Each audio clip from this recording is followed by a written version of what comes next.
You can see me? Bro, my camouflage isn't as good as this guy right here. This is a rough-throated Australian leaf-tailed gecko, and it is my favorite species of leaf-tailed gecko because of that camouflage right there. Bet you walked right past it and didn't even know it was there. Look how crazy cool these guys are. So the rough-throated Australian leaf-tailed gecko like this one here, scientific name is Saltorius salabrosus, and they are native to Australia. Now, because they are native to Australia, that means there are no exports from Australia to the USA or to anywhere else for that matter. So all the animals that you see in captivity are captive bred, which is a good thing. But these guys are super hardy animals. They're not very fragile like the Madagascar leaf-tailed geckos. They're actually very similar in maintenance to the crested geckos and the New Caledonian geckos as far as how hardy they are and some of their temperature requirements. This guy here, they come from Queensland in Australia, and they typically hang around places that have a lot of rocky cliffs along the rivers or something where they have a little bit higher humidity, but they typically jam themselves between cliffs, or they cling into pieces of bark or stones that basically resemble their pattern and their color. Predators will go right past it and they won't even know that they are there, and that's why they're so cool. These guys are very slow moving, and the reason they could be this slow moving is because of that camouflage. If you see this tail here, this tail is meant to trick people that this is just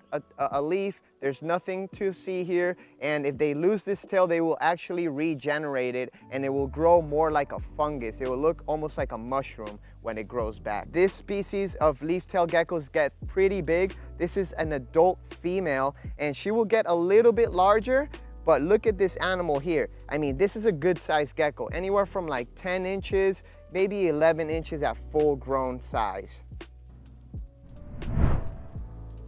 I know you guys can't see us right now, but if you want to see more TikisGeckos videos, make sure you join our membership program here on YouTube. So because these geckos are so rare in the United States, they're actually pretty expensive. One of these guys as a baby is going to cost around $1,000. And honestly, it is because there's not many people who have them or breed them, but when you do keep them, they're very easy to keep. They don't need a lot of requirements. They're pretty simple and they're very hardy, so they're not gonna get sick very often. Now this guy here is a male. You can see the differences between the males and the females because the males, like a lot of other geckos, will actually develop a hemipenal bulge right below their tail base, just like that. Now this is a male here. He is actually pretty light right now, and they fire up and they fire down. When they are fired down, they look like this, super light coloration, and when they fire up, they look like this girl here that we had outside. You see the difference? One is darker than the other, but they'll typically range in color. One can get like this or one can get like that depending on the lighting, their mood, humidity, and other factors. You can see this one's a female here because it doesn't have that hemipenal bulge. It's very, it's a flat surface, and like other gecko species, you can't tell the sex on these guys until they're a little bit older because the males won't develop that hemipenal bulge up until, they reach sexual maturity.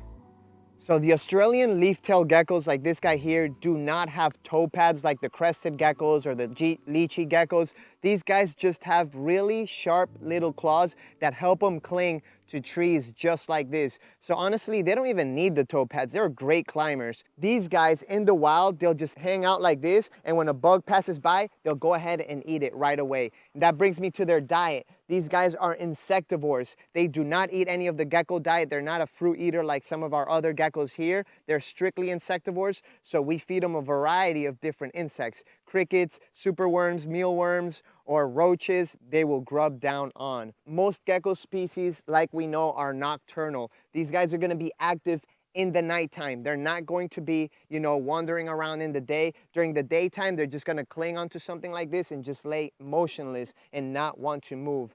During the nighttime, you're gonna see them walk around a little bit more, and they're gonna be more active. Now, when we keep these guys in captivity, you wanna make sure you have a proper enclosure for them. So let's go inside and let's show you guys how we keep them here. So when it comes to setting these guys up, we're going to add a lot of different layers of cork bark. That way they could jam themselves in between it. But most of the time, honestly, they're gonna be out in the front or even upside down on the screen cage soaking up some of this UVB. Now, from my understanding, UVB is not essential to these guys. You could keep them without the UVB, but we just like to provide it because it makes the enclosure look nicer and it can't hurt. If the geckos feel like they're getting too much UVB, they'll just hide between the cork barks underneath here and they won't be exposed to it. Now, this UVB that we have right here, this is a 5.0 UVB or like a rainforest type UVB. We don't want to give them something that's going to overexpose them to UVB like a desert type, because that can be detrimental to the health of these animals. Substrate that we use, we actually use two-part substrate. We have peat moss here in the front and we have mulch in the back. You can look at it right here. There's a layer of peat moss towards the front and the mulch is in the back. The reason why we do that is because these guys, when they lay eggs, they're going to dig in the peat moss and create almost like a small little mount. And that's why we have it up here, up front, so it's easier for us to keep, you know, and to find the eggs. If it was back there or on the mulch, it's gonna be a little bit drier, so they're not gonna be so inclined to leave the eggs there. Now that we have a lot of volume with the enclosure, we have some plants more for aesthetic purposes, but you can really keep them just with cork bark. We also provide a clean water bowl here. You gotta make sure that, you know, them being insect eaters, a lot of crickets are gonna go in there and the water's gonna get real nasty real soon. So you gotta change this water every single day, especially if there's crickets in there. I don't really see them drink too much water out of their bowl, so we're also gonna be misting the enclosure once or twice a day. The general humidity that you want with these guys is going to be about 50 to 70% for the most part. They're not gonna be as humid as some of the other gecko species, but they could definitely use that humidity. You don't want any enclosure for any gecko to be soaking wet. You want it to be humid. There's a difference there. If all this material is wet all the time, they're going to start to develop infections in their skin, and that is what we don't want. That's why we want higher humidity. So actually, one of the best ways to reach that humidity goal that you have of 60 to 70% is with a humidifier. You could actually buy one on Amazon, very simple humidifier that is just gonna create the ambient they need, and it doesn't even have to be inside the enclosure. It could be out here, and we do that for the gecko house here. As far as lighting, no heat is necessary. You keep them at room temperature. The UVB sometimes puts a little bit of warmth, and that's why they'll stick upside down here. But if you're keeping your house in the 70s, low 80s, that is perfectly fine for these guys, and they can actually tolerate the cold very well. We actually cool these guys down into the 60s, borderline like high 50s. They do perfectly fine, and it is actually required to breed these guys. We haven't produced any eggs yet, but this will be the year that we produce the eggs, because we have two of our breeding pairs going. One is a new breeding pair. The other breeding pair actually produced eggs, but the isopods ate it, so we had to switch out the enclosure and put no isopods in there. But we're really excited to start producing these guys and get them going for you guys. All right, so here we got some crickets covered with calcium with D3, and I rotate the D3. Sometimes I use no D3, sometimes I use D3 on these guys, but I always supplement them with calcium or vitamins. Basically, they don't eat much, so we're gonna be feeding them once every 3 days or so, and we'll throw in, you know, like 12 crickets for a pair, and they should be good. You know, the crickets, a lot of the crickets are gonna hide, but these guys are very slow moving creatures. You know, they have a slow metabolism, so they're not gonna eat as much as, let's say, a bearded dragon or a lacerda. They're going to be eating 1, 2, or even 3 times a week. When they're younger, they'll eat a lot more, but as they get older to this size, and especially if it's cooler in the environment that you keep them in, they're not gonna eat that much. So this adult male here has a regenerated tail. Like I said before, you could see it looks almost like a mushroom, and it's actually smooth. It has no spikes on it, which is pretty interesting. Now, like a lot of gecko species, as long as this tail is there, they won't have any issues, but this is what they use to kind of like lure away their predators. If an animal goes to attack them, they'll drop the tail, and that is like their self-defense mechanism.